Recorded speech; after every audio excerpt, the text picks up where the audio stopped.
What's up and welcome back. I'm John Stark from BackTheMovieGuy.com. If you're a blind film critic, and today we're getting freaky, freakier on a Friday. Well, I'm dropping this review on a Monday, so I've already failed the assignment, but this is Freakier Friday. I did go to the theaters to see this. Disney released it. It's the sequel to 2003's Freaky Friday, which means we've got returning Jamie Lee Curtis and Lindsay Lohan for sure, right? Definitely. But along for the ride, we've also got returning original cast members like Mark Harmon and Chad Michael Murray are back for the ride, along with a lot of other smaller characters like the Asian restaurateurs from the first movie are in this. I guess technically Harry is in this, although I missed that. Uh, he's listed in the cast. I don't know. And Elton, who is Stephen Tobolowsky, he's back for this too, in a sort of a little fun semi cameo. It's a little bit big for cameo, but I guess quasi cameo. And the original band, because in this one, it turns out Anna went on to be a rock star. They gave her that. So Pink Slip ended up becoming this huge band and performed, and Lindsay became an artist and transitioned away from that lifestyle when she became a mother. So anyway, we're going to break down the movie a little bit. I don't know if this is a movie that you can really spoil, because spoiling the movie would insinuate the fact that you think that they're going to stay like broken. Like there's a possibility for that. Like Freakier Friday ends with them stuck in the bodies, and like that's how they have to live their lives. I Anyway, I don't know what spoilers would be for this movie, but I guess if you just don't want to know anything about the film, question mark. I don't know why you're watching a review of it, but stranger things have happened. So once again, like the last film I went to theaters to see, Fantastic Four, First Steps, the audio description equipment was broken. So basically I have this agreement now with Regal where I just keep going and they just keep giving me passes. So it's like I paid once. It's like a subscription service, because until they actually fix their audio description equipment, I'm just going to keep showing up and seeing. Now the downside to this is I'm not ever getting my accessibility that I need. However, Freakier Friday as a comedy is less reliant upon action sequences, sci-fi elements, jump scares, or anything like that. Action, sci-fi, and horror are a lot less fun to watch without audio description because of their genres. This one does have some physical comedy in it, though, that I would have liked to have the audio description for, and there are some times where there's just nothing happening, and they're obviously montaging something, and it's like, I have no reference for that. But, like, could I follow the basic plot of... Yes, I can follow the basic plot of Freakier Friday. It's not Shakespeare. This is not... This isn't, like, Tolstoy that came in here and wrote Freakier Friday. It's not some weird... So, yeah, I'm not going to belittle and say that, blind people are inherently stupid because we don't have audio description. No, we can follow this. This is fine. It's just, there's a lot that's missing from the thing. So, but like, for example, Harry, I think he's in there somewhere, and maybe I would have gotten that in the audio description. I don't think he has lines, but they cast the original actor who played Harry. So, what is this movie? It's like the next generation, and so we focus on these two girls, Harper and Lily. Harper is Anna's daughter, and Lily is the daughter of Eric, who is Manny Jacinto, who I did not know was British or could speak with a British accent, but they've made him British. I've seen him now in a couple of things. I don't think I've ever heard him use a British accent. Did not know he was. So if he's faking it, it's a solid British accent. If it is actually his accent, wow. Anyway, so there you go with that. And they're both single. Eric's wife passed away. They're from British. They're from Britain, and Lily also speaks with a British accent. And their daughters just really hate each other. They really don't get along. And Anna comes in and apologizes, and the teacher or principal or whoever they call them in notices that these two are both single and tries to make them together, and it like magically works super fast. One of the things that helps is that Eric is like the nicest person on the face of the planet and always says these like really like amazing, like the nicest thing you could possibly ever say to somebody. He comes in, he knows the right thing to say. He's written in such an angelic way that he has zero conflict. So he ends up going out with Anna, and then we jump like 6 months ahead, and they want to get married. And part of that is the likelihood that they're going to move back to London, where Eric and Lily are from, except that is like a hard no for Harper because she's into surfing, and there's no surfing in London. So, yeah, or wherever they're going in England. I don't think it's London. I think it's a different city.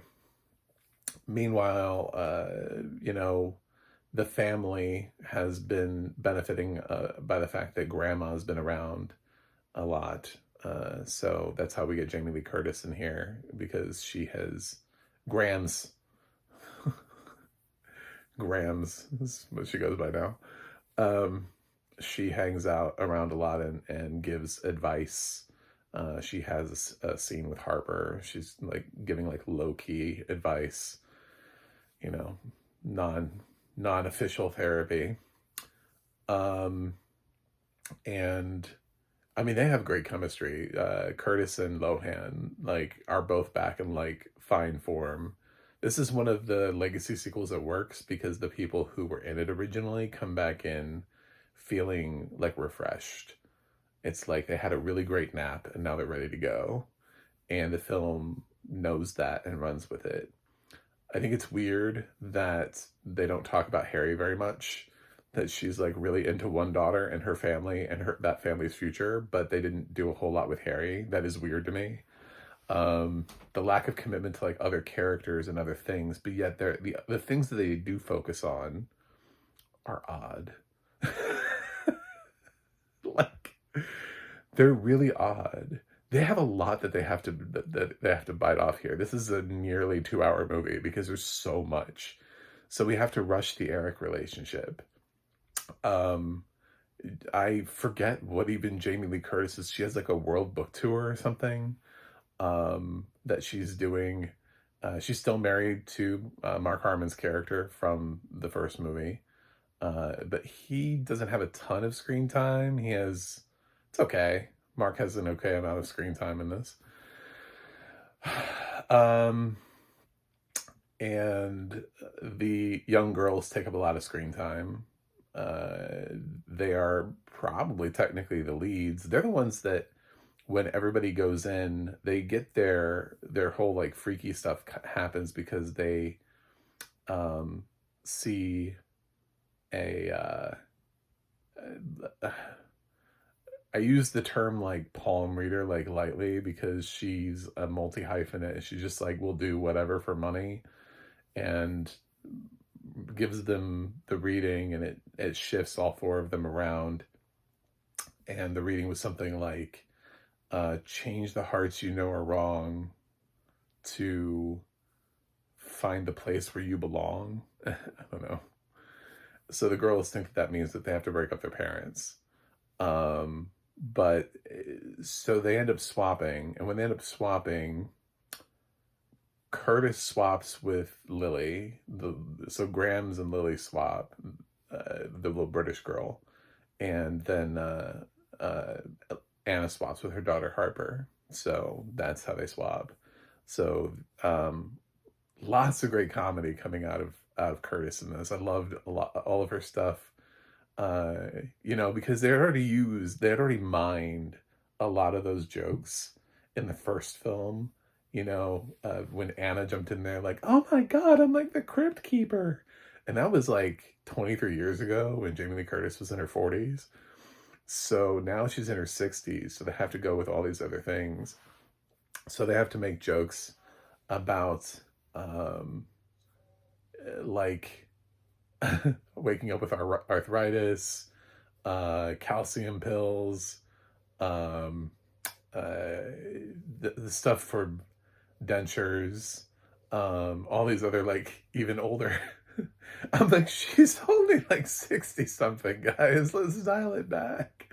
I love that every single time her character Curtis is always willing to play a character who seemingly is aging like rapidly, like far faster than anybody else. Has not taken great care of her body or something. I don't know. Um, so, the need to pee. She's like, why do I need to pee again? So, that's kind of the gag with that. And, Harper makes a joke about being in her mom's body and saying she's going to need to pay for real therapy now, not the kind of therapy from Grams. So they all have to go on their own thing. So they have to spend a day, obviously, running around town. Luckily, Grams doesn't spend that much time with Mark Harmon, so Lily didn't need to do that much with Mark Harmon's character. But she does have to she has to get a passport, and I can't remember what else she had to do.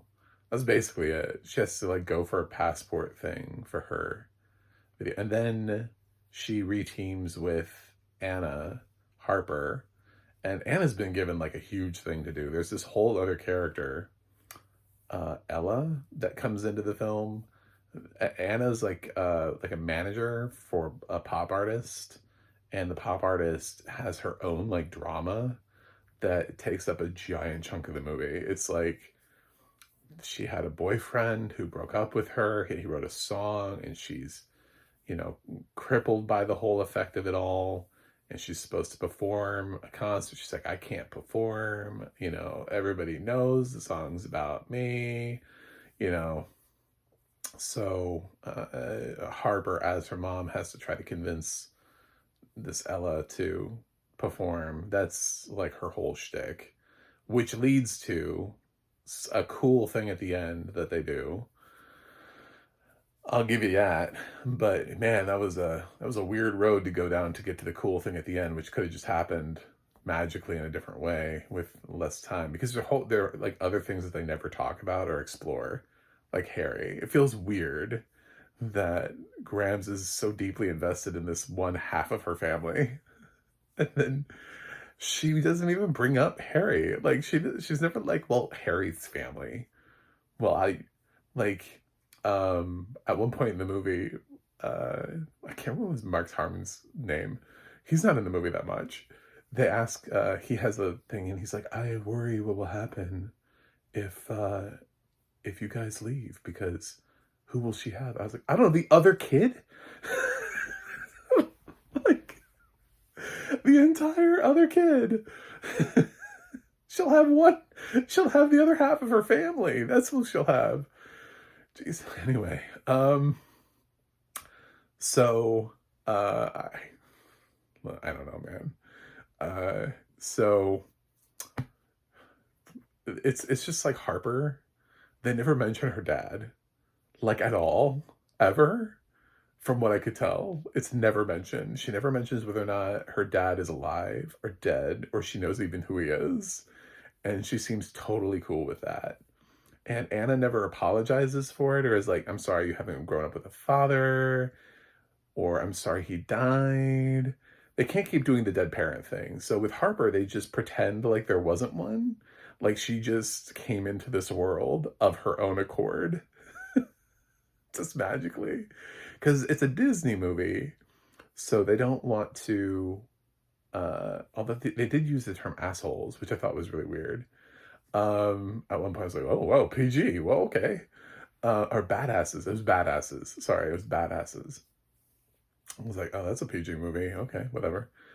But yeah, it's never brought up. But yet, you know, the other one, Lily, has this whole backstory with her mom, which is like dominating the story.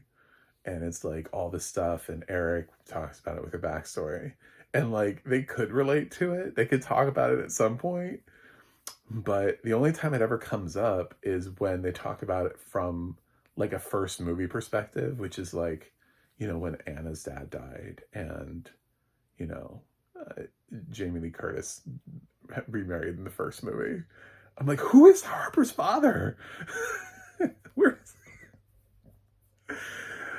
Oh my god. Anyway, it's not Lucas. That would have made a ton of sense, but unfortunately they need Lucas to come back into the frame. But I honestly don't understand why Lucas couldn't be Harper's dad, because it would still work, because it would still, the whole plot of the movie would just be them trying to get Lucas back with uh their mom. It would be Harper trying to reconnect her parents basically, and while they're trying to split up the other two, and not understanding maybe why her parents broke up.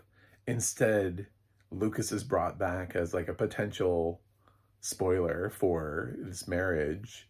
He seems very confused as to why he's here at all times. I love Chad Michael Murray, but he's doing a great job of being confused 24/7 in this movie. He still clearly has a thing for Curtis, and there's a gag at the end, which I doesn't play if you don't have audio description. I just know that the gag is there, um, about who he ends up with at the end. So I have no idea what the parentage of Harper is, and the film doesn't really address it. She's just into surfing. Uh, on the plus side, for people who are like, we don't need men in our lives, for a film that is dominated around basically just Anna remarrying and getting Eric, the girls don't have boyfriends. So, and that's kind of the gag, is Harper's definitely does not have a boyfriend. She doesn't even have a boy that she talks to. And Lily has, quote unquote, a French boyfriend, quote unquote. I'll leave that one for you. Just like, you know, American boys have Canadian girlfriends. So, it's, yeah, it's not a girl boy crazy type movie. So there is no like Lucas for this movie for these girls. Their whole focus is the fact that they hate each other and they have to come together, and they're supposed to become friends or family and learn through this whole freakiness. It's fun. It's fine. I like this movie. I did. Vanessa Bayer as the uh I don't even know what to call her, because she does like everything. The multi hyphenate. She keeps pitching these random things. She's like, she makes business cards. She does Reiki healing. She has different shops set up everywhere. It's a great gag, and she stands out. Vanessa Bayer is like excellent in this movie. Of all the new characters that they introduced, that are sort of like extra characters, I think she was the best one. Like, that are not part of the family. I think she's the best one. That, like, keep her. If we make a Freaky Friday 3, like a Freakiest Friday, I want to see Vanessa Bayer return. Everyone else is like really underdeveloped or non-existent basically in this film. They do a thing with Elton because the girls are sentenced to detention at, you know, in the movie. And look who runs detention. Elton. He's on shit duty now. And it's funny because when Jamie Lee Curtis recognizes him, she starts doing the calling him Elton thing again, you know, because she's comfortable with it, because they went to school together way back in the day, and she's in the body of Lily. So he's not thrown at all by the fact that somebody would know his first name, or again, or a kid would dare to call him by his first name. So I like the movie. I like it a lot. It's not the first movie. Like, the first movie for me, I reviewed it. There's a review up. I put it up yesterday. It's like a desert island movie for me. It's one of those things where now that I'm on the tomato meter, I was giving movies like A pluses, and now I'm trying to like number score them, so there's a little bit more of a like a ranking thing. And actually putting an A plus in the tomato for some of these movies that I acknowledge are not necessarily technically perfect, but I also love them to death. It's really hard. So I did score Freaky Friday higher than probably a lot of people would have in the grand scheme of film cinema. So there's a Time critic that Jamie Lee Curtis called out, and I read at least the quote from her review where she's like, "Who asked for this? I did. I asked for this." Random Time critic. And I think a lot of people did. I would have actually preferred also if we had done a Mean Girls sequel. I actually had the idea in my head for a Mean Girls sequel where years later it would be Lohan and McAdams would be parents, and their kids would be the next generation of Mean Girls, but it would swap. So Lohan's kid would be the head of the New Plastics, and McAdams' kid would be the one that was on the outside looking in and trying to figure out and then create the new plot from there. Because I think it would be funny if she had raised the kid who wasn't, maybe McAdams had the normal kid.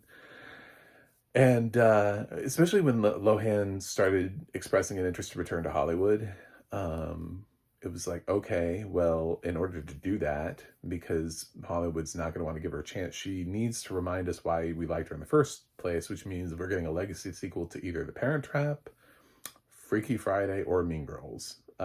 We did the Mean Girls musical, and she basically did a cameo in that.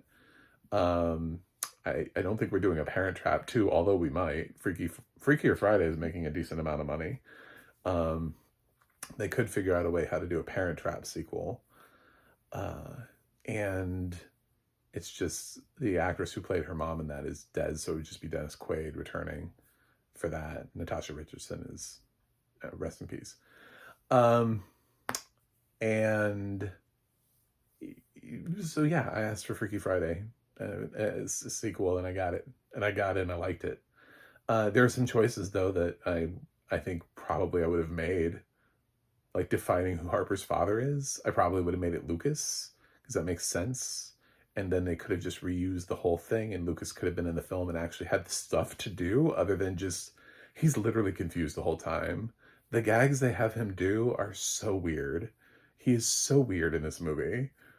And he feels like this lost thing from a long ago period. And there's no reason why Anna and Lucas couldn't have made Harper. Anna says how old she is in the movie. She's 37. Harper's in the 9th grade. So she's like 14 or 15, which means she had her kid when she was like 22, 23.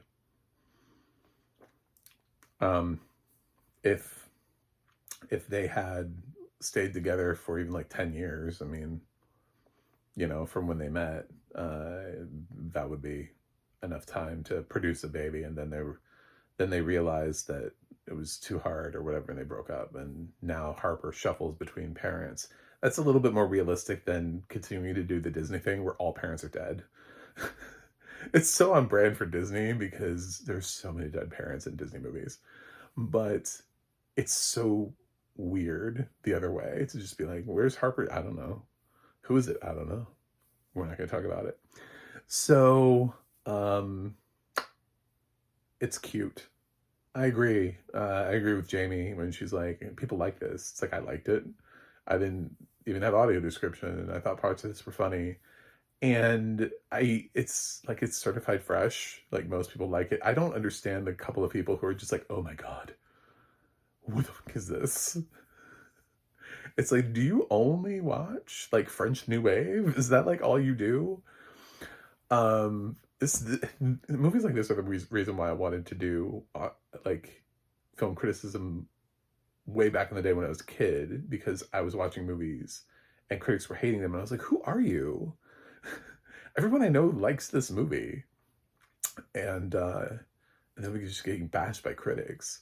There's so many classic films too that it doesn't age well, because like we look at it and we go, wait a minute, critics didn't like The Shining when it came out. Stanley Kubrick's The Shining, which we think of as classic now, was not reviewed well back then.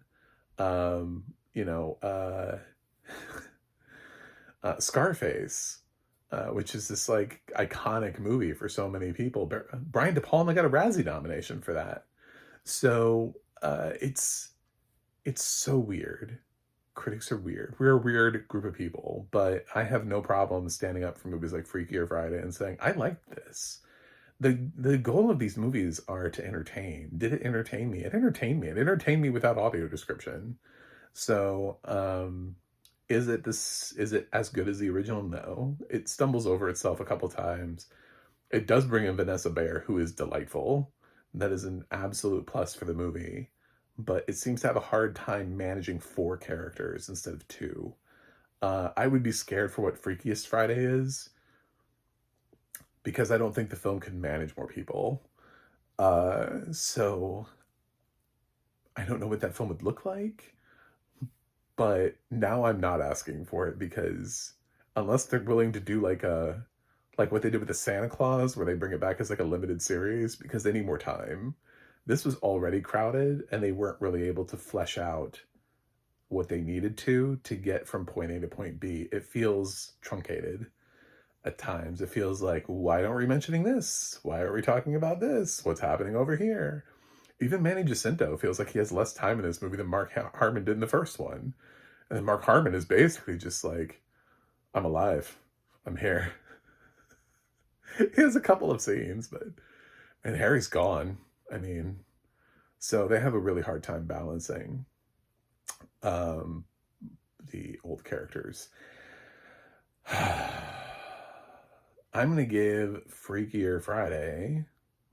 I gave Freaky Friday. I want you to watch the review, but you made it this far. You deserve to know. So I gave the original a 9.1 out of 10. I know it seems high, but I do love that movie. I'm going to give this one an 8.1 out of 10. I did like this a lot. This is one of the films I like this year. Is it flawed? Sure. But it's also really funny. Even without the audio description. I mean, Curtis, first of all, is just, she's all in on whatever she's doing. The stuff that they give her to do in this, she attacks it. And I gotta say, Lindsay Lohan is back. Like, with all of the same flavor and fierceness and humor that she had 23 years ago. This is not the shit she's been putting on Netflix. She's finally good in a movie. She's not the best. She's no longer the best thing about a crappy movie. She's actually good in a good movie.